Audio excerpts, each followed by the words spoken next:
Десетото јубилејно одбележување на 17 декември, меѓународен ден за стоп на насилството врз сексуалните работници. Дозволете ми во името на неколку илјадници сексуални работници во Македонија да го кренам гласот против сите игнорирања кон сексуалните работници. За сите лоши политики кои само уште повеќе набуткаат на дното, за сите предрасуди и стигми кои стојат како мрачни облаци врз нашите глави. И да го кренам гласот против оние кои спроведуваат двојни стандарди, осудувајќи го нашиот начин на избор, истовремено изживајќи во нашите услуги. Овој ден има интернационална димензија.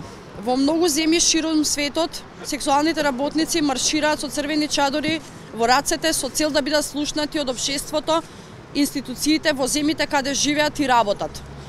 Но да не заборавиме дека овој ден започнува да се одбележува како спомен и почит за жртвите сексуални работници на убиецот од Грин Ривер, САД, кој токму на 17 декември беше осуден на доживотна затворска казна.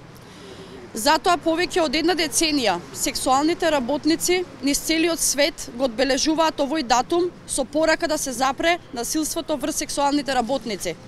Да немаме повеќе исчезнати, претепани, понижени, обесправени и убиени сексуални работници. 10 години е период во кој ние сексуалните работници можеме да сумираме што се променило во нашето општество, што сме постигнале со организирањето на традиционалниот марш на црвениот чадор.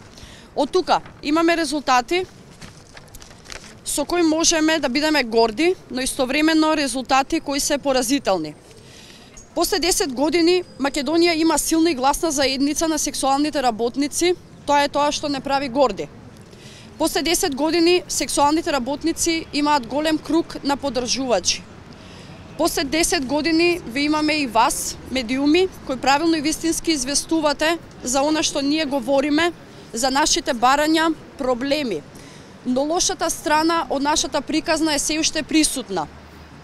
10 години нема слух за нашите проблеми од страна на институциите. Се уште имаме случаи каде полицијата постапува лошо и непрофесионално спрема сексуалните работници. Имаме непрофесионален однос од страна на социјалните служби. Ова е тоа што треба да се смени во иднина. Прифатете нашата слободна волја да избереме оваа работа. Ве замолуваме да ги тргнете на страна сите ваши лични морални вредности, осуди, табуа и навреди. Сексуалната работа е нашиот избор на професија. Ви благодарам.